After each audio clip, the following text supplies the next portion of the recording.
السلام علیکم ورحمۃ اللہ وبرکاتہ۔ الحمد للہ کفا والصلاة والسلام علی عباده الذین اصطفى، اما بعد، اعوذ باللہ من الشیطان الرجیم، بسم اللہ الرحمن الرحیم، والذین معه أشداء على الكفار رحماء بينهم، اللهم نور قلوبنا بالقرآن وزين أخلاقنا بالقرآن وأدخلنا الجنة بالقرآن ونجنا من النار بالقرآن، صدق الله العظيم وصدق رسوله النبي الأمين الكريم، ونحن على ذلك لمن الشاهدين والشاكرين، والحمد لله رب العالمين۔ بادئ توحید کے متوالوں، غوث اعظم کے جانثاروں، آئیے کچھ عرض معروف سے قبل ہم اور آپ مل کر علی سے بھی کسا چارہ ساز گردمندہ، وقائد و جہاں سرور کون و مکان، مالک ای و آن ہم غریبوں کے غم گسار، سجدے ابرار و اخیار، دونوں عالم کے مالک و مختار، انیس الغریبین مراد المشتاقین، جامع عالمین شفیع المذنبین، فخر آدم و بنی آدم، خلیفۃ اللہ اعظم، باعث ایجاد عالم، منبع جود و سخا، صبح کائنات کے شمس الضحیٰ، شان کائنات کے بدر الدجا، محمد عربی و حفظہ صلی اللہ تعالی علیہ وسلم کی بارگاہ میں جس طرح سے میں پڑھاتا ہوں میرے ساتھ مل کر پڑھیے، الصلاۃ والسلام علیک یا رسول اللہ۔ جب بھی آقا علیہ الصلوۃ والسلام پر درود پڑھا جائے تو اس میں کنجوسی نہیں ہونی چاہیے، دل سے دل کھول کر پڑھنا چاہیے، اپنے آس پاس کے در و دیوار کو گواہ بنا کر پڑھنا چاہیے، اس انداز میں پڑھیں کہ دل بھی جھوم اٹھے، آس پاس کی دیواریں بھی جھوم اٹھے، اور وہ سارے کے سارے کل قیامت کے دن اس بات پر شاہد ہو جائے، اس بات پر گواہ ہو جائے کہ یہ امتی آپ کا آقا آپ سے محبت کرتا تھا اور محفلوں میں آپ کے اوپر درود پڑھا کرتا تھا۔ تو الصلاۃ والسلام علیک یا حبیب اللہ، الصلاۃ والسلام علیک یا نبی اللہ، صلی اللہ تعالی علیہ وسلم۔ برادران ملت اسلامیہ، خطبہ مسنونہ کے بعد میں نے ایک آیت کے ایک حصے کی تلاوت کرنے کا شرف حاصل کیا۔ اللہ تبارک و تعالی مجھے حق کہنے، آپ کو حق سننے، ہم سب کو اس پر عمل کرنے کی توفیق عطا فرمائے۔ اللہ رب العزت کا فرمان، اشداء علی الکفار رحماء بینہم، کہ جو مسلمان ہیں وہ آپس میں نرم دل ہے اور پھر باہر بڑے سخت دل ہیں۔ یہاں پر حضرت عمر فاروق رضی اللہ تعالی عنہ مراد ہے اشداء علی الکفار سے۔ یقیناً آج ہم سیدنا فاروق اعظم رضی اللہ تعالی عنہ کے متعلق سماعت کریں گے، اور عثمان غنی رضی اللہ تعالی عنہ کی بھی حالات زندگی کو سماعت کریں گے، اس لیے کہ ہم نے 2-3 لیٹ پروگرام شروع کیا ہے۔ اب ایک دن اگر بیان کروں گا تو پھر وقت جو ہے وہ عاشورے تک جو ہے ہم شہادت تک نہیں پہنچ پائیں گے، اس لیے میں آج آپ سے گزارش کروں گا کہ آج آپ کو دونوں خلفاء کے بارے میں سماعت کرنا ہے، اور آج کی خلافت کو بغور سننا ہے کہ کیسے خلافت منتقل ہوئی، کیونکہ 3 خلافت جو ہیں وہ آج بیان ہوگی انشاءاللہ اللہ نے چاہا تو۔ تو کل ہم نے حضرت ابوبکر صدیق رضی اللہ تعالی عنہ کے متعلق سماعت کیا، آپ کی زندگی کی ایک نیکی، اس کے بارے میں آپ نے سنا کہ وہ ایک نیکی کون سی تھی، کون سی تھی، پوری زندگی ہی ان کی نیکیوں میں گزری ہیں۔ برادران ملت اسلامیہ، اس کے اوپر بس نہیں ہوا تھا، بلکہ آقا علیہ الصلوۃ والسلام کے وصال کے بعد جب آپ خلیفہ بنائے گئے، آپ خلیفہ منتخب کیے گئے، تو اس وقت بھی آپ کے سامنے بہت سارے محاذ تھے۔ حال یہ تھا حضرت ابوبکر صدیق رضی اللہ تعالی عنہ کے سامنے کچھ لوگ کھڑے ہو گئے تھے جنہوں نے جھوٹا نبوت کا دعویٰ کیا تھا، مسلمہ کذاب، اور بھی کچھ لوگ تھے جنہوں نے نبوت کا دعویٰ کیا تھا، اور اسی پر بس نہیں بلکہ مانعین زکوٰۃ یعنی زکوٰۃ کا انکار کرنے والے بھی کچھ لوگ پیدا ہوئے تھے۔ وہ لوگ بھی ان کا سب کر رہے تھے، نماز پڑھ رہے تھے، روزہ رکھ رہے تھے، حج کر رہے تھے، تلاوت کر رہے تھے، لیکن ان کا ماننا یہ تھا کہ ہم زکوٰۃ ادا نہیں کریں گے، زکوٰۃ کے منکر تھے۔ حضرت ابوبکر صدیق رضی اللہ تعالی عنہ نے کہا واللہ جو نماز اور زکوٰۃ کے اندر تفریق کرے گا، یعنی نماز کو تو مانے گا اور زکوٰۃ نہیں ادا کرے گا، تو سن لو ابوبکر اس سے جنگ کرے گی۔ اور یقیناً اسی پر بس نہیں بلکہ اس وقت اللہ کے رسول صلی اللہ علیہ وسلم نے اپنے حیات میں ہی حضرت اسامہ بن زید رضی اللہ تعالی عنہ کو ملک شام کے لیے بھیجا تھا۔ وہ سفر کر چکے تھے، نکل چکے تھے۔ کچھ لوگوں نے کہا دو محاذ اتنے بڑے بڑے سامنے آئے ہوئے ہیں، لوگ جو ہیں وہ نبوت کا دعویٰ کر رہے ہیں، مانی میں زکوٰۃ کی ایک ٹیم پیدا ہو چکی ہے، ایک فوج پیدا ہو چکی ہے، لہذا اب حال یہ ہے کہ اگر مانی میں زکوٰۃ اور ان لوگوں سے لڑا جائے گا تو جو فوج وہاں پر گئی ہے ملک شام کی طرف، وہ ہم کہیں ایسا نہ ہو کہ وہ کم پڑ جائے ہمارے دیش میں، ان کو واپس بلا لو۔ لیکن حضرت ابوبکر صدیق رضی اللہ تعالی عنہ کا ایمان دیکھیے، کہتے ہیں کہ ابوبکر صدیق کے اندر اتنی جرأت نہیں ہے، اتنی ہمت نہیں ہے کہ جس فوج کو رسول اللہ نے بھیجا ہے اسے واپس بلائے۔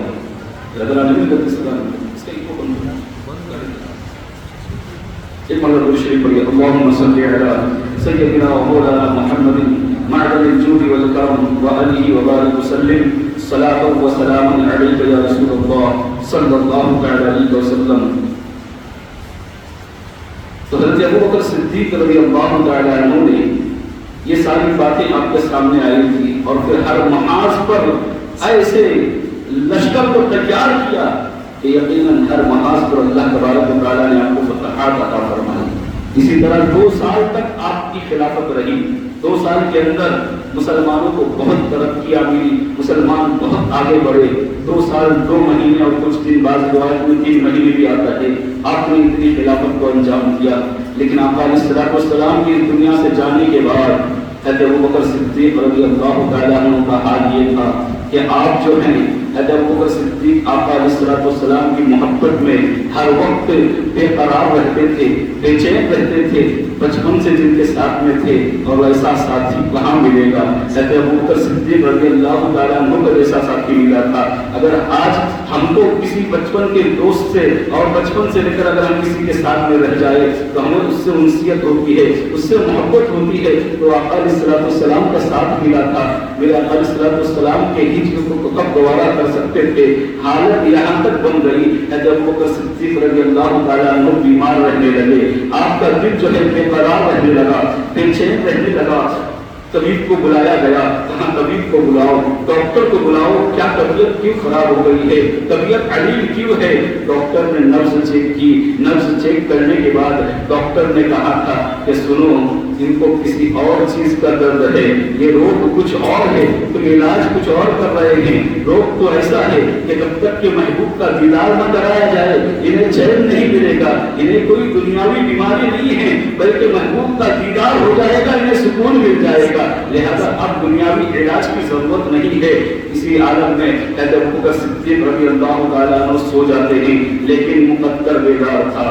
خواب میں آقا علیہ الصلوۃ والسلام کی زیارت ہوتی ہے، اللہ کے رسول تاجدار مدینہ صلی اللہ علیہ وسلم کو دیکھتے ہیں۔ میرے آقا علیہ الصلوۃ والسلام پہلے تو سفید لباس میں ملبوس ہو کر آپ کے سامنے آئے، اور پھر اچانک حضرت ابوبکر صدیق کہتے ہیں کہ لباس ایسا تبدیل ہو گیا کہ وہ سبز کلر میں گرین کلر کے اندر ہو گیا اور اس سے ایسی شعائیں پھوٹ رہی تھی کہ اس کو دیکھنے کی تاب نہیں لا پا رہا تھا، ایسا نور نکل رہا تھا اس ڈریس سے اور اس لباس سے۔ رضوان ملت اسلامیہ آقا علیہ السلام نے آنے کے بعد سلام کیا، ابو بکر صدیق رضی اللہ تعالیٰ عنہ نے سلام کا جواب دیا اور پھر پوچھا ہے ابو بکر کیا گزر رہی ہے، کیسی حالت ہے، کیا گزر رہی ہے؟ کہاں یا رسول اللہ صلی اللہ تعالیٰ علیہ وسلم بہت اب آپ کے بغیر اس دنیا میں جینا بہت مشکل ہو رہا ہے۔ پھر آقا علیہ السلام نے آپ کے سینے پر اپنا ہاتھ رکھا، جوئی ہاتھ رکھا۔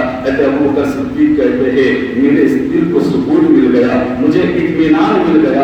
اسی لیے تو ڈاکٹر حسن نے کہا تھا نا کہ سرے بالی انہیں رحمت کی ادا لائی ہے، سرے بالی انہیں رحمت کی ادا لائی ہے، اور حال بگڑا ہے تو بیمار کی بنائی ہے، حال بگڑا ہے تو بیمار کی بن آئی ہے۔ برادران ملت اسلامیہ ڈاکٹر حضرت ابو بکر صدیق رضی اللہ تعالیٰ عنہ سے کہا کہ اے ابو بکر کیا ابھی بھی وہ وقت نہیں آیا ہم سے ملاقات کا؟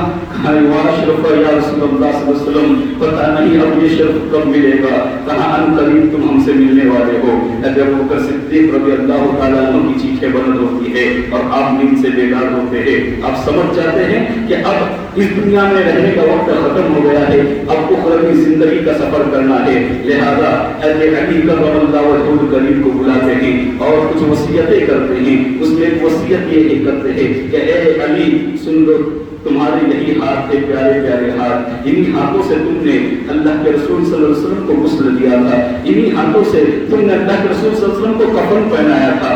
میری خواہش بھی یہی ہے کہ تم بھی انہی ہاتھوں سے میرے انتقال کے بعد مجھے غسل دینا، مجھے کفن پہنانا، اور پھر کہا کہ میرے انتقال کے بعد میرے جنازے کو جب تیار کر لو گے نا تو میرے جنازے کو آقا علیہ السلام کے روضے کے باہر رکھ دینا اور عرض کرنا کہ اللہ کے رسول صلی اللہ علیہ وسلم آپ کا دوست آپ کے بازو میں دفن ہونا چاہتا ہے، آپ کے پہلو میں مدفون ہونا چاہتا ہے، اگر اجازت مل جائے تو پھر مجھے وہاں دفن کرنا، اور اگر اجازت نہ ملے تو پھر مجھے جنت البقیع کے اندر دفن کر دینا۔ برادران ملت اسلامیہ حضرت ابو بکر صدیق رضی اللہ تعالیٰ عنہ اس طرح 6 رجب المرجب کو بیمار ہوئے اور 15 دن لگاتار آپ عليل رہے، بیمار رہے، اور 22 رجب المرجب کو آپ اس دنیا سے دار آخرت کی طرف منتقل ہوئے اور آپ نے اپنی جان آخری کے حوالے کی۔ برادران ملت اسلامیہ حضرت ابو بکر صدیق رضی اللہ تعالی عنہ کی وصیت کے مطابق آپ کو حضرت علی کرم اللہ وجہہ الکریم نے غسل دیا، کفن پہنایا، اور جب کفنانے کا وقت آیا تو پھر میرے آقا علیہ السلام کی بارگاہ میں حاضر ہوئے۔ دروازہ رسول پر اللہ کے رسول صلی اللہ علیہ وسلم کے روضے کے باہر کھڑے ہو گئے، آپ کا جنازہ مبارک رکھ کر، اور پھر عرض کیا یا رسول اللہ صلی اللہ علیہ وسلم یار غار جو ہے حضرت ابو بکر صدیق آپ کا یار مزار بننا چاہتا ہے۔ حضرت ابو بکر صدیق نے کہا ہے کہ آپ کے پہلو میں دفن ہونے کی خواہش ظاہر کی ہے، اگر آپ اجازت دیں تو پھر آپ کے بازو میں دفن کیا جائے گا۔ اتنا سننا تھا کہ روایت میں آتا ہے لوگوں نے اپنی آنکھوں سے دیکھا کہ خود بخود دروازہ کھل گیا اور آواز آئی ادخل الحبیب الی الحبیب فإن الحبیب الی الحبیب مشتاق۔ حبیب کو حبیب سے ملنے کو، حبیب کو اندر داخل کر دو، اس لیے کہ میں بھی ان سے ملنے کے لیے مشتاق ہوں۔ اسلامیہ، اور یہ بات اگر آپ کو بہت ایسی تعجب والی لگ رہی ہوگی نا، بہت تعجب والی اگر آپ کو لگ رہی ہوگی، ایسا لگ رہا ہوگا کہ کیسے ممکن ہے خود بخود دروازہ کیسے کھل جائے گا اور آواز اندر سے کیسے آئے گی؟ تو میرے آقا علیہ السلام کی ایسی بارہا حدیثیں ایسی ہے جو میرے آقا علیہ السلام نے حضور غوث اعظم کے لیے اپنا ہاتھ باہر نکال کر مصافحہ کیا، اور ایسی سینکڑوں روایتیں ہیں کہ اللہ کے رسول صلی اللہ علیہ وسلم نے قبر انور سے مدد فرمائی ہے۔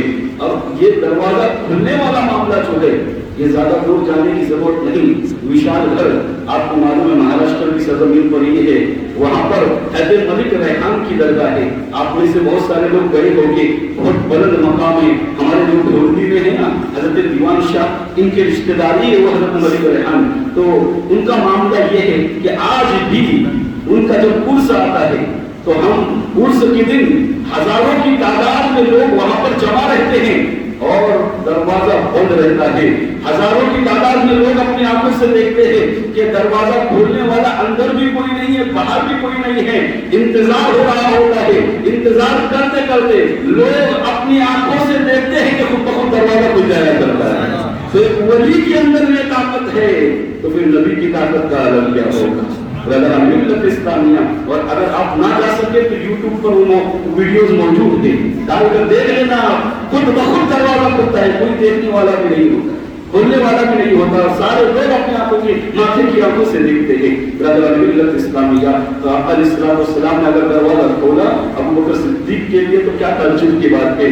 بہرحال پھر آپ کے پہلو میں, یعنی میرے آقا علیہ السلام کے مزار مبارک سے تھوڑا سا نیچے ہے, اوپر مبارک کے بالکل لیول میں نہیں بلکہ تھوڑا سا نیچے, یعنی آپ کے سینے کی طرف سے آپ کی قبر انور کو کھولا گیا تھا اور وہاں پر آپ کو دفن کر دیا گیا. برادران ملت اسلامیہ, حضرت ابو بکر صدیق رضی اللہ تعالیٰ عنہ نے جب بیمار تھے تو ان کو جب یہ اس بات کا احساس ہو چکا تھا کہ اب اس دنیا میں نہیں رہیں گے, تو انہوں نے ایک حضرت عثمان غنی رضی اللہ تعالیٰ عنہ کو بلایا. حضرت عثمان غنی رضی اللہ تعالیٰ عنہ کو بلا کر ان سے پوچھا تھا کہ اے عثمان, یہ بتاؤ کہ میرے بعد جو خلیفہ خلافت کا دعویدار اور خلافت کا سب سے زیادہ مستحق ہوگا وہ کون ہوگا؟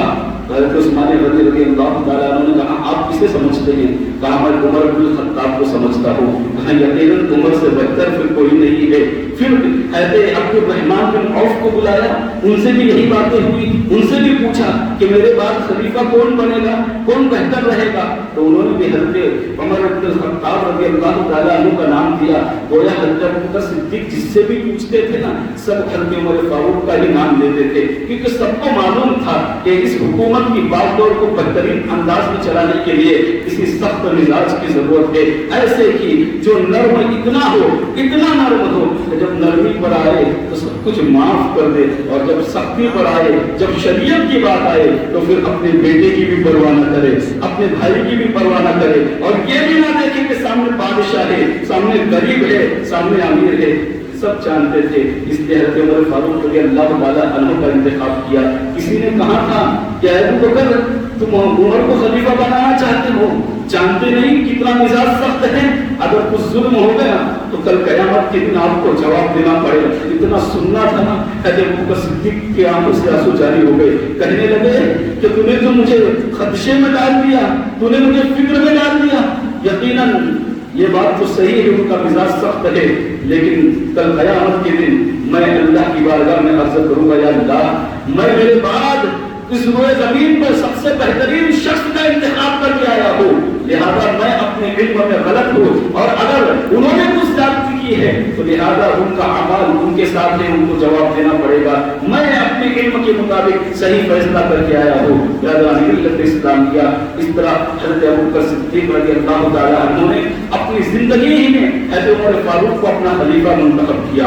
وجہ کیا تھی آپ دیکھ چکے تھے کہ حضرت ابو بکر صدیق نے 17 نمازیں آگے بڑھائی تھی, اس کے باوجود بھی خلافت کے لیے کچھ معاملات ہوئے تھے. حضرت ابو بکر صدیق رضی اللہ تعالیٰ عنہ اگر حضرت عمر فاروق کو اپنی زندگی میں خلیفہ نہ بناتے نا تو پھر ایسا ہوتا کہ لوگ آپس میں لڑتے اور بہت ساری جنگیں ہوتی. اس لیے ان خرافات سے اور ان جنگوں سے اور ان نااتحادی کی بنیاد کو سے بچانے کے لیے حضرت ابو بکر صدیق رضی اللہ تعالیٰ عنہ نے اپنی زندگی میں خلیفہ بنایا.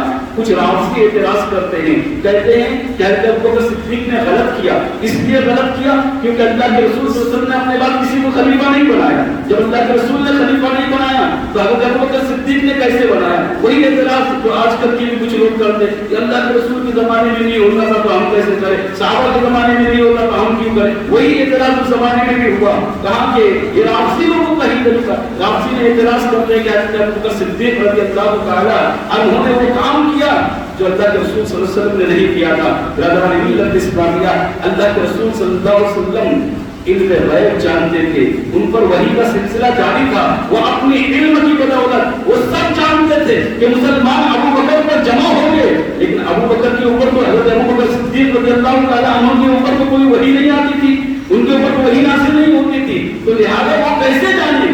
ان کو انہوں نے اپنے علم کے مطابق مطابق یہ فیصلہ کیا؟ ایک جواب تو اس کا یہ ہے، اور دوسرا جواب یہ ہے کہ ایک بات ہوتی ہے اللہ کے رسول صلی اللہ علیہ وسلم نے نہ کرنا، اور ایک بات ہوتی ہے اللہ کے رسول صلی اللہ علیہ وسلم نے منع فرمانا۔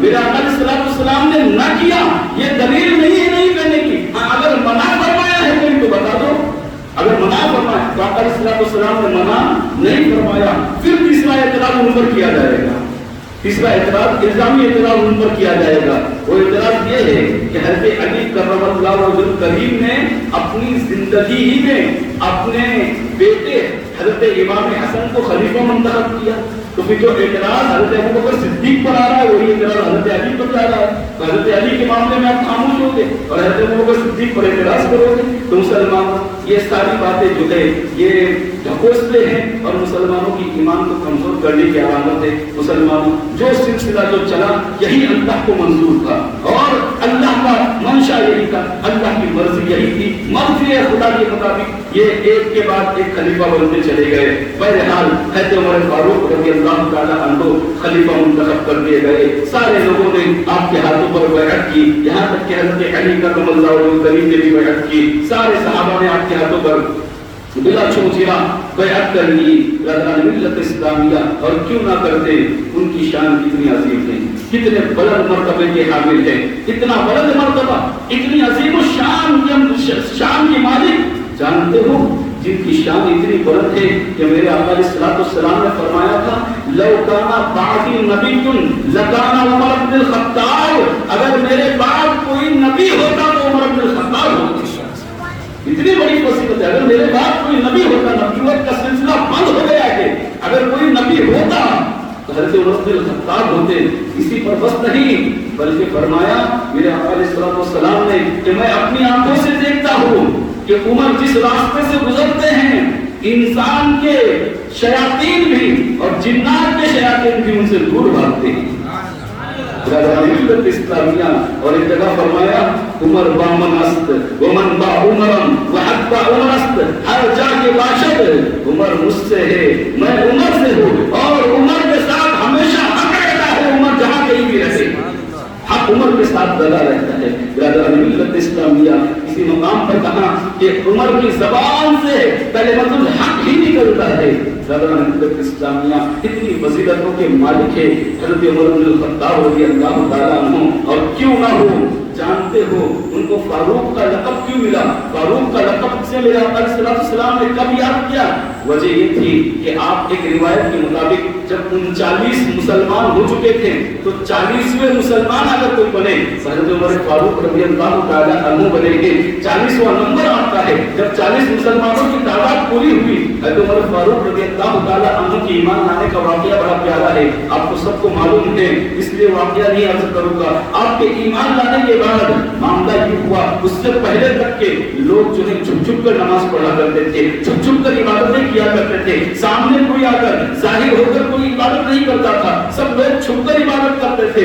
لیکن حضرت عمر فاروق رضی اللہ تعالیٰ عنہ ایسے ہی ایمان لائے، پوچھا میرے آقا علیہ السلام سے کہ اللہ کے رسول صلی اللہ علیہ وسلم کہ ہم حق پر نہیں ہیں؟ کہا یقیناً ہم حق پر ہیں۔ کہا آپ اللہ کے سچے نبی نہیں ہیں؟ کہا یقیناً اللہ کا سچا نبی ہو۔ تو پھر پوچھا کہ پھر ہم چھپ کر عبادت کریں، جب کیوں کریں جب ہمارا معبود حق ہے، ہماری نماز حق ہے، آپ حق ہے، آپ پر نازل ہونے والا قرآن حق ہے، تو پھر ہم جو ہے چھپ کر عبادت کیوں کریں، ڈر کر عبادت کیوں کریں؟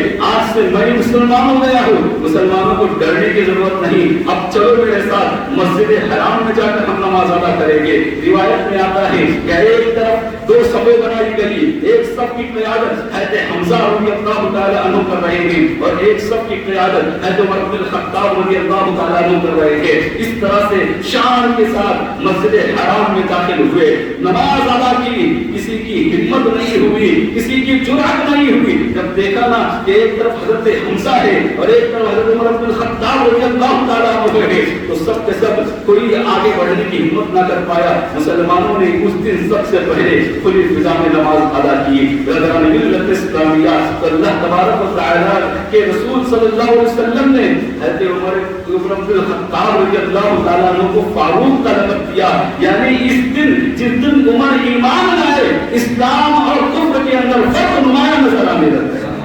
برادران ملت اسلامیہ، اس طرح سے حضرت عمر فاروق رضی اللہ تعالیٰ عنہ کا لقب فاروق پڑا۔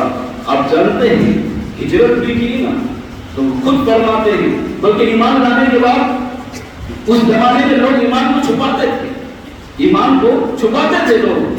حضرت عمر فاروق رضی اللہ تعالیٰ عنہ کہتے ہیں میں نے اپنے ایمان کو چھپایا نہیں، میں نے اپنے اسلام کو چھپایا نہیں، بلکہ ایمان لانے کے بعد نماز ادا کرنے کے بعد سب سے پہلے میں ابو جہل کے گھر گیا۔ ابو جہل رشتے میں ماما لگتا تھا، ابو جہل کے گھر گیا اور گھر جانے کے بعد دروازہ کھٹکھٹایا، پوچھا کون؟ کہا عمر بن الخطاب۔ کہا کیوں آئے ہو؟ کہا ابو جہل تو وہ لوگوں کو بڑا مارتا نا اسلام لانے کے بعد، عمر اسلام لا چکا ہے، اگر ہمت ہے تو دروازہ کھول اور باہر آ کر دکھا۔ اللہ اکبر۔ خود فاروق اعظم کہتے ہیں کہ حال یہ ہوا کہ ابو جہل نے اندر ہی سے کہا عمر تم نے اچھا نہیں کیا، لہذا تم جو کر رہے ہو یہ برا کر رہے ہو، غلط کر رہے ہو، اور اندر ہی سے جواب کیا لیکن باہر آنے کی ہمت نہ ہوئی۔ حضرت فاروق اعظم کہتے ہیں پھر میں ایک اور مشرکین مکہ کے سردار کے دروازے پر گیا، اس کا دروازہ کھٹکھٹایا، دروازہ کھٹکھٹانے کے بعد اس سے بھی پوچھا کہ اس نے بھی پوچھا کون؟ کہا عمر بن الخطاب۔ کہا کس لیے آئے ہو؟ کہا تم بڑے ستاتے ہو نا مسلمانوں کو تم بڑے پریشان کرتے ہو، جو مسلمان ہوتا ہے ان کو زدخور کرتے ہو، مارتے ہو، لہذا سنو عمر بن الخطاب نے اسلام قبول کیا ہے، اگر ہمت ہے تو باہر آ کر دکھاؤ۔ لیکن وہ سردار بھی اندر ہی رہا اور اس نے بھی اسی طرح کے جملے کہے۔ جب اس طرح سے حضرت عمر فاروق رضی اللہ تعالیٰ عنہ ایک ایک کو پکڑ کر کہتے تھے میں نے اسلام قبول کیا، لیکن کوئی آپ سے لڑنے کی ہمت نہیں رکھتا تھا۔ آپ کی شجاعت اور آپ کی بہادری ایسی تھی کہ کوئی آپ سے لڑنے کے لیے تیار نہ تھا۔ تو فاروق اعظم رضی اللہ تعالیٰ عنہ کو ایک ایسا کرتے ہوئے ایک شخص نے دیکھا، اس شخص نے کہا کہ اگر تم کو اپنے اسلام کا اظہار کرنا ہے، اپنے اسلام کا پرچار کرنا ہے تو اس طرح ایک ایک شخص کو کتنے لوگوں کو بتاتے پھرو گے؟ ایک کام کرو، سامنے وہ پتھر ہے نا، وہ پتھر پر دیکھو کچھ لوگ بیٹھے ہوئے، ان میں سے ایک شخص ایسا ہے جس کے پاس آپ جا کر اگر بتا دو گے نا اس کے پیٹ میں کوئی بات رہتی نہیں۔ آج بھی کچھ لوگ ایسے ہوتے ہیں جن کے پیٹوں میں کوئی بات نہیں رہتی، آپ اگر اس کو بتا دو نا تو پکا ہے پورے بارے کے اندر بات پھیل جائے گی۔ ایسے لوگ رہتے ہیں، لہٰذا ایسے لوگوں سے بچنا چاہیے۔ ہرگز اپنے راز کی بات، ویسے بھی راز کی بات ہر کسی سے نہیں بلکہ کسی سے نہیں بتانا چاہیے۔ راز کی بات اس لیے کیونکہ لوگ علماء کہتے ہیں کہ اس لیے کہ ہر کسی کا کوئی نہ کوئی خاص دوست رہتا ہے۔ تمہارا اگر وہ خاص دوست ہے تو اس کا بھی کوئی خاص ہے، تو تم وہاں تک پہنچاؤ گے تمہاری بات آگے تک ضرور پہنچے گی۔ تو بہرحال کچھ لوگ ایسے ہوتے ہیں جو چھوٹی چھوٹی بات کو پہاڑ بنا کر پیش کرتے ہیں، اور ان کی یہ عادت ہی ہوتی ہے وہ اپنے گریبان میں کبھی جھانک کر نہیں دیکھتے، اپنے بارے میں کبھی نہیں سوچتے کہ میں کیا ہوں، بس لوگوں کا کچھ ان کو مل جانا چاہیے۔ پھر تو یہ ہے کہ پورا دن اور پوری رات اسی پر تبصرہ ہوتے رہتا ہے۔ حال تو یہ ہے کچھ لوگ تو رات میں کھانے کے بعد، عشاء کی نماز کے بعد ہر جگہ پر ایک بیٹھک ہوتی ہے، اور اس بیٹھک کے اندر ان کا معاملہ یہی ہے، وہ بیٹھک بناتے اسی لیے ہے کہ پورے دن کے اندر جو دیکھا ہے نا سی سی کیمرے میں اس کو پھر وہاں پر ریکارڈ کیا جائے، وہاں پر بیان کیا جائے اور ایک دوسرے کی غیبت کی جائے۔ مسلمانوں یاد رکھنا اللہ کے رسول صلی اللہ علیہ وسلم نے فرمایا راستے پر مت بیٹھا کرو۔ صحابہ کرام رضوان اللہ تعالی مجمعین نے عرض کیا تھا یا رسول اللہ صلی اللہ علیہ وسلم کبھی کبھی ہماری مجبوری ہوتی ہے کہ ہم ایک دوسرے سے اپنے دکھ درد بیان کر لیتے ہیں، اس لیے ہم راستے پر بیٹھتے ہیں۔ تو کہاں راستے پر بیٹھو گے تو راستے کا حق ادا کیا کرو۔ کہاں راستے کا حق کیا ہے؟ تو آپ علیہ الصلوۃ والسلام نے فرمایا راستے کا حق یہ ہے کہ آنے جانے والے کو دیکھتے نہ رہو، ہے نا۔ یہاں پر حال یہ ہے کہ چوراہے پر بیٹھیں گے، جتنے لوگ گزریں گے نا سب کو گھور گھور کر دیکھیں گے، آگے سے بھی دیکھیں گے پیچھے سے بھی دیکھیں گے۔ یہ حال ہے ہمارے لوگوں کا، کہاں کے راستے میں ان کو گھور گھور کر نہ دیکھو۔ اور کبھی کبھی ایسا ہوتا ہے کہ جب کوئی فیملی کے ساتھ جاتا ہے تو واقعی شرمندہ ہوتا ہے وہ کہ میں فیملی کو کیسے لے کے جاؤں، سب کی نگاہ اسی کے اوپر پڑی رہتی ہے۔ تو راستے پر بیٹھنے کا حق یہ ہے کہ اپنی نگاہوں کو نیچے رکھے، لوگوں کو گھورتا نہ رہے۔ کہا دوسرا یہ ہے کہ راستے پر بیٹھنے کا حق یہ کہ اس کو صرف سلام کرو، آنے جانے والوں کو سلام کرو، یہ دوسرا حق ہے۔ اور تیسرا حق یہ ہے کہ کسی کی غیبت نہ کرو۔ برادران ملت اسلامیہ، اگر راستے پر بیٹھنا ہے، چوراہے پر بیٹھنا ہے، اس کی پیروی اس کی پیروی پہ بیٹھنا ہے تو یہ یاد رکھو یہ تین چیزوں پر آپ کو عمل کرنا ہے تو بیٹھو۔ اور اگر نہیں ہو سکتا ہے، اگر راستے کا حق آپ سے زیادہ نہیں ہوتا ہے تو آپ اپنے گھر میں رہو، گنہگار مت بنو۔ برادران ملت اسلامیہ، تو عرض یہ کر رہا تھا ہر جگہ پر ایک شخص ایسا ہوتا ہی کوئی نہ کوئی جس کے پیٹ میں بات نہیں رہتی۔ اس نے کہا کہ اس سے جا کر کہہ دو ابھی تھوڑی ہی دیر میں پورے مکے والے کو پتہ چل جائے گا۔ حضرت عمر فاروق رضی اللہ تعالی عنہ اس کے قریب گئے اور اس کو سارا ماجرا بیان کیا، کہا کہ میں اسلام قبول کر چکا ہوں۔ اتنا سننا تھا کہ وہ اعلان کرنے لگا، لوگ جمع ہونے لگے، اور فاروق اعظم رضی اللہ تعالیٰ عنہ کہتے ہیں کہ مجھے اس سے پہلے افسوس ہوتا تھا کہ جو بھی مسلمان ہوا اس کے ساتھ مار پیٹ ہوتی ہے اور میرے ساتھ نہیں ہوتی، لیکن اس دن میرے ساتھ بھی مار پیٹ ہوئی، میں نے بھی مارا، مجھے بھی مارا گیا۔ پھر ابو جہل نے جب شور کی آواز سنی تو دوڑتا ہوا گھر سے باہر نکلا اور کہا کہ میں اپنے بھانجے کو میں امان دیتا ہوں، لہذا اسے کوئی ہاتھ نہ لگائے، تو سب دور ہو گئے۔ پھر حضرت عمر فاروق رضی اللہ تعالیٰ عنہ اس کے پاس گئے اور ابو جہل سے کہا کہ تو نے مجھے امان کیوں دیا؟ میں تیری امان تجھے واپس کرتا ہوں، اس لیے کہ عمر بن الخطاب اسلام قبول کر چکا ہے اور اسلام لانے کے بعد اللہ کے امان کے علاوہ عمر کو کسی اور امان کی ضرورت ہی نہیں ہے۔ برادران ملت اسلامیہ، حضرت عمر فاروق رضی اللہ تعالیٰ عنہ، یہ ہے آپ کی جرأت، یہ ہے آپ کا یہ استقامت۔ یہی وجہ ہے کہ خود فرماتے ہیں کہ اس جب ہجرت کا وقت آیا تو ہر کوئی ہجرت کرتا تھا تو چھپ چھپا کے کرتا تھا، ہر کوئی ہجرت کرتا تھا چھپ چھپ کے کرتا تھا، لیکن فاروق اعظم کہتے ہیں کہ جب میں نے ہجرت کیا تو چھپا کر نہیں کیا، بلکہ میں اسلحے سے لیس ہوا، تلواریں لی اور تیر کمان سب لیا، اور لینے کے بعد وہ سیدھا پہلے مسجد حرام میں داخل ہوا، خانہ کعبہ کے سامنے میں کھڑے ہوا اور وہاں پر 2 رکعت نماز ادا کی۔ 2 رکعت نماز ادا کرنے کے بعد وہاں سے نکلا، میں نے دیکھا بہت سارے اشراف قریش جو ہے وہ ٹولیاں لگا کر یہاں وہاں بیٹھے ہوئے تھے۔ میں ان کے پاس گیا اور جا کر سب سے کہا کہ آج عمر بن الخطاب ہجرت کرنے والا ہے، اگر تمہارے اندر ہمت ہے اور جرأت ہے اور تم میں سے جو چاہتا ہے کہ اس کی بیوی بیوہ ہو جائے، اس کے بچے یتیم ہو جائے، اس کی ماں جو ہے اس کا تعلق اپنے بچے سے ختم ہو جائے، تو اگر ہمت ہے تو اس پہاڑ کے پیچھے میرا پیچھا کر کے دکھائے۔ اللہ اکبر۔ فاروق اعظم سب کو کہتے گئے اور پھر ہجرت کی، پورا راستہ آپ چلتے رہے، لیکن کسی کی ہمت نہیں ہوئی کہ آپ کے پیچھے جا کر آپ کو پکڑے یا آپ کو کچھ پریشان کرے۔ ملت اسلامیہ اس طرح سے حضرت فاروق اعظم رضی اللہ تعالیٰ عنہ مکہ سے ہجرت کر کے مدینہ پہنچے۔ یقیناً فاروق اعظم رضی اللہ تعالیٰ عنہ کی زندگی، یہ جو ابتدائی زندگی کی کچھ باتیں میں نے بتایا، آپ کی جو زندگی ہر وقت میرے آقا علیہ الصلوۃ والسلام کی صحبت میں جو گزری ہے، اس کے بعد جو آپ کے اندر استقلال اور استقامت پیدا ہوئی تھی، یقیناً وہ قابل توجہ ہے۔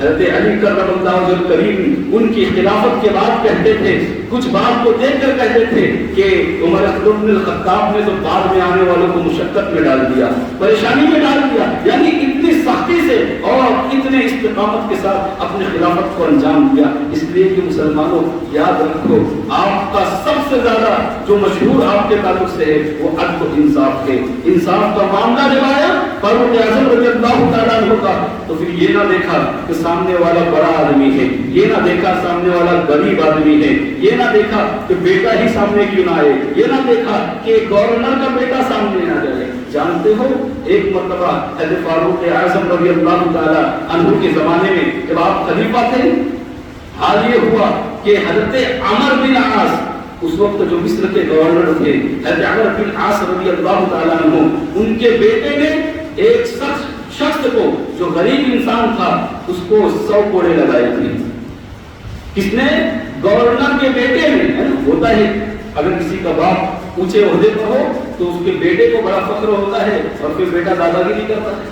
تو حضرت عمر بن عاص رضی اللہ تعالیٰ عنہ کو جب پتا چلا نا، حضرت عمر بن عاص نے اس کے باپ کو بلا کر کہا کہ ہرگز یہ بات عمر بن الخطاب تک نہیں پہنچنا چاہیے۔ دیکھو حضرت عمر بن عاص کو بھی کتنا ڈرتا، کیا کہا یہ بات حضرت عمر بن الخطاب تک نہیں پہنچنی چاہیے۔ اللہ اکبر۔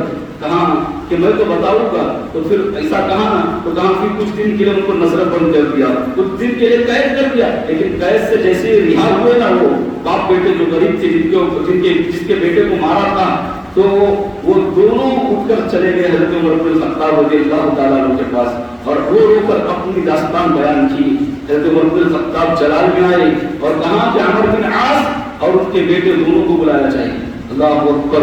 حضرت عمر بن عاص رضی اللہ تعالیٰ عنہ اور ان کے بیٹے حضرت عبداللہ دونوں کو بلایا گیا، اور بلانے کے بعد پھر ان سے پوچھا کہ اے عبداللہ ابن عمر، کہ تو نے اسے 100 کوڑے مارا، کہاں حضور غلطی ہو گئی؟ کہا غلطی نہیں ہوئی، یہ جو تو نے کیا ہے یہ تو نے اس لیے کیا ہے کیونکہ تو اپنے آپ کو بڑے باپ کا بیٹا سمجھتا تھا، اور اس نے کہا تھا یہ بات مارتے وقت کہ میں بڑے باپ کا بیٹا ہوں، کہا کہ غلطی تو نے اس نے کی ہے کہ تو اپنے آپ کو بڑے باپ کا بیٹا سمجھتا تھا، اس نے تجھے مارا ہے۔ تو سن، عمر کا انصاف یہی ہے کہ وہ غریب تجھے 100 کوڑے مارے گا۔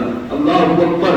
عمر بن عاص کے سامنے، گورنر کے سامنے، حضرت عمر بن عاص کے سامنے اس غریب سے کہا کہ کوڑے اٹھا اور حضرت عبداللہ کے اوپر 100 کوڑے مار۔ اللہ اکبر۔ 100 کوڑے لگائے گئے تو حضرت عمر بن الخطاب رضی اللہ تعالیٰ عنہ نے کہا کہ انہوں نے تمہیں قید کیا تھا لہذا انہیں بھی تم مار سکتے ہو، لیکن اس نے کہا نہیں، مجھے 100 کوڑے صرف بیٹے نے مارا تھا، میرا بدلہ پورا ہو گیا ہے۔ برادران ملت اسلامیہ، یہ ہے عمر فاروق رضی اللہ تعالیٰ عنہ۔ یہ نہ دیکھا کہ اتنے بڑے سپہ سالار جن کی وجہ سے کئی قلعے فتح ہوئے ہیں، عمر بن عاص کسی چھوٹی شخصیت کا نام نہیں ہے، بہت بڑے صحابی ہے اور بہت بڑے سپہ سالار کا نام ہے، کئی قلعوں کے فاتح ہیں وہ، لہذا ان کے بیٹے کے ساتھ بھی جب انصاف کرنا ہوا تو یہی معاملہ ہوا۔ اسی طرح ایک مرتبہ ایک گورنر نے مصر کے اندر ہی ایک کسی غریب آدمی کو مارا، تو فاروق اعظم جب مصر گئے تھے تو وہاں جانے کے بعد ان کا معاملہ یہی تھا کہ وہ مسجد اس شہر کی جامع مسجد کے اندر سب لوگوں کو جمع کرتے تھے اور گورنروں کو بھی بلاتے تھے اور پھر پوچھتے تھے لوگوں سے، عام محفل میں لوگوں سے پوچھتے تھے کہ گورنروں کی طرف سے کسی کو تکلیف ہے، تو لوگ اپنی تکلیفیں بیان کرتے تھے۔ ایک مرتبہ ایسا ہی ہوا کہ ایک گورنر نے اپنے کسی غریب انسان کو ستایا تھا، کسی غریب انسان کو مارا تھا، تو اس نے کھڑے ہو کر محفل میں کہا کہ فلاں گورنر نے مجھے مارا ہے، تو کہا کتنے کوڑے مارا؟ کہا ایک کوڑا مارا ہے، کہا کوڑا اٹھا اس گورنر کو مار۔ اللہ اکبر۔ جتنے گورنر تھے نا سب احتجاج کرنے لگے کہ امیر المؤمنین اب کیا کر رہے ہو، ایک عام انسان سے گورنر کو پٹوا رہے ہو؟ کہا کہ یہی میرے آقا سے میں نے تعلیم حاصل کی ہے، میرے آقا سے میں نے یہی سیکھا ہے۔ وہ کیا حدیث آپ کے ذہن میں نہیں ہے کہ آقا علیہ السلام کسی فاطمہ نامی عورت نے چوری کی تھی اور چوری کی سزا اسلام میں ہاتھ کا کاٹ دینا ہے، لہذا اس کو جب ہاتھ کے کاٹ دینے کی سزا سنائی گئی تو کسی نے کہا تھا آ کر یا رسول اللہ صلی اللہ علیہ وسلم وہ فاطمہ جو ہے نا یہ بڑی مالدار عورت ہے، لہذا ہوتا ہے مالداروں کے لیے الگ قانون، لوگوں کے قانون کے اندر، کہا وہ بڑی مالدار عورت ہے یا رسول اللہ صلی اللہ علیہ وسلم اس کے ساتھ رعایت کیجئے۔ تو میرے آقا علیہ السلام کے تاریخ جملے آج بھی کتابوں میں موجود ہے، کہا تھا آقا علیہ السلام نے کہ وہ فاطمہ ہے، اگر فاطمہ بنت محمد کی ہوتی تو اس کا ہاتھ کاٹ دیا جاتا۔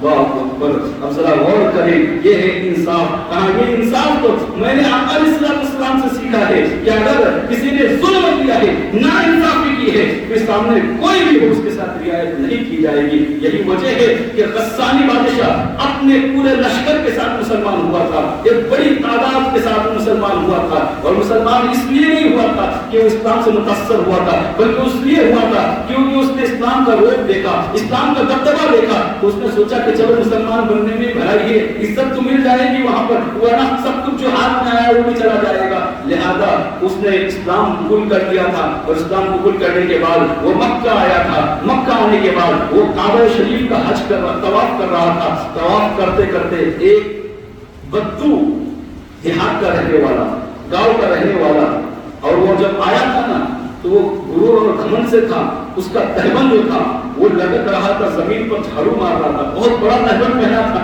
یہ اس وقت تکبر کی علامت کہی جاتی تھی کہ جو گھمنڈ کرتا تھا وہ بڑے بڑے تہبند پہنتا تھا، یہاں تک کہ آزاد جو ہے اس کے وہ لٹکتے رہتے تھے اور نیچے جھاڑو مارتے رہتے تھے۔ تو ایک بچو جو اس کے پیچھے طواف کر رہا تھا، اس کا حال یہ کہ اس نے اس کے تہبند میں پیر دے دیا، اس کے تہبند پر اس کا پیر اتفاق سے گر گیا اور اس کا تہبند کھل گیا۔ جیسی تہبند کھلا نا، بادشاہ تھا، اس کا روپ تھا، اس نے ایک جھاپڑ لگا دیا اس بدو کے، اس دیہات کے رہنے والے کے چہرے پر۔ اب اس دیہاتی نے حضرت عمر فاروق رضی اللہ تعالیٰ عنہ کی بارگاہ میں جا کے شکایت کی، کہا کہ یا امیر المؤمنین اس غسانی بادشاہ نے مجھے چھاپا مارا ہے۔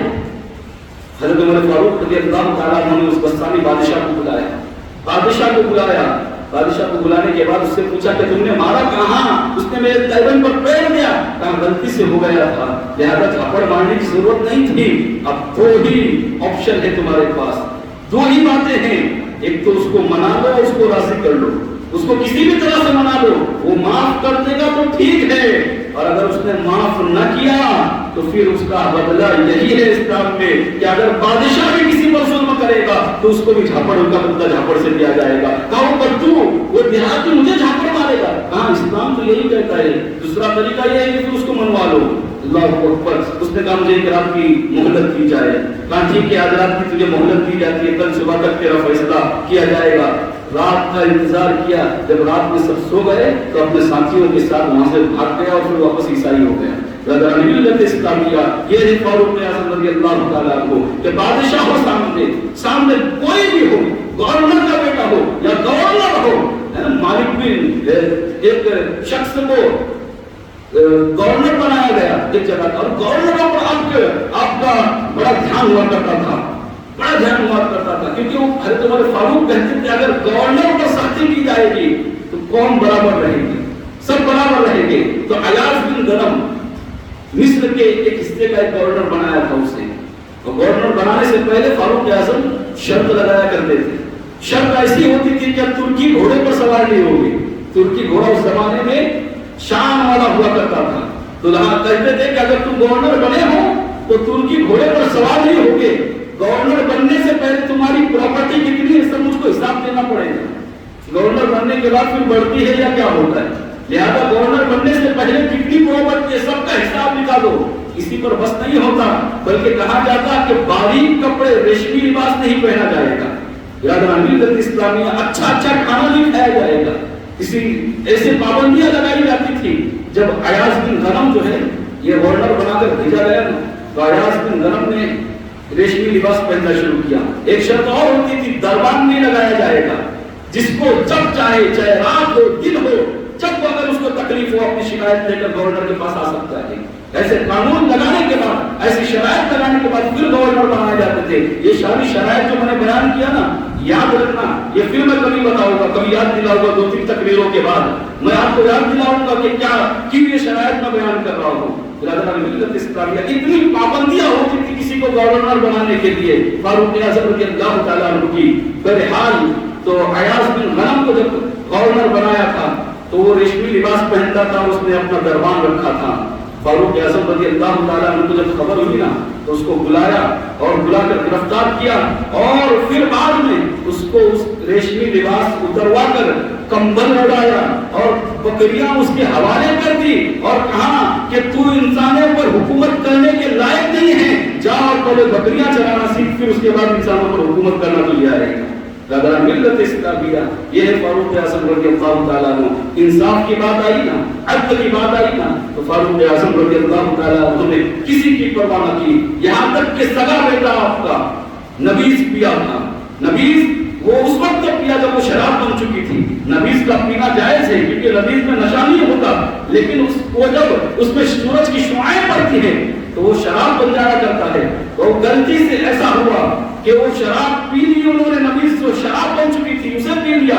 یا بعض روایت میں آتا ہے کہ یہودیوں نے کسی سازش کے تحت حضرت عمر فاروق رضی اللہ تعالیٰ عنہ کے بیٹے کو شراب پلائی۔ حضرت عمر فاروق رضی اللہ تعالیٰ عنہ کے پاس جب شرعی ثبوت ملا نا تو فاروق اعظم رضی اللہ تعالیٰ عنہ نے اپنے بیٹے کو کھانا کھاتے بیٹا تھا گھر کے اندر، گھر سے وہیں سے گھسیٹتے ہوئے عدالت میں لے آئے اور پھر حکم دیا کہ شراب پینے والے پر 80 کوڑے لگائے جائیں گے، اس پر 80 کوڑے لگائے جائیں گے۔ اللہ اکبر۔ اچھا فاروق اعظم رضی اللہ تعالیٰ عنہ نے اپنے سگے بیٹے کو 80 کوڑے مارنے کا حکم دیا، یہاں تک کہ روایت میں آتا ہے کہ سگا بیٹا 80 کوڑوں کی تاپ برداشت نہ کر سکا اور جان جانے اپنی کے حوالے کر دی، انتقال ہو گیا۔ کسی نے کہا تھا کہ فاروق اعظم رضی اللہ تعالیٰ عنہ اپنے بچے کے ساتھ تو رعایت کرتے، کہا ہرگز نہیں، انصاف تو ہر جگہ پر ہوگا، چاہے پھر عمر کا خود کا معاملہ کیوں نہ ہو، اگر میں نے غلطی کی ہے تو سزا مجھے بھی ملے گی، یہ قانون کہتا ہے، یہ انصاف کرتا ہے۔ قدر ملت اسلامیہ یہی وجہ ہے کہ اتنے روزگار خلیفہ ہونے کے باوجود بھی ہر کسی کو حق تھا کہ فاروق اعظم سے جیسا جو چاہے سوال کر سکتا ہے۔ اپنی ذات کی باری آئی تب بھی کسی کی پرواہ نہ کی۔ یہی وجہ ایک مرتبہ مال غنیمت سے کچھ کپڑا ملا تھا، کپڑا تقسیم ہوا، سارے لوگوں کو بانٹ دیا گیا، لیکن کسی کا اس میں کرتا نہیں بنا،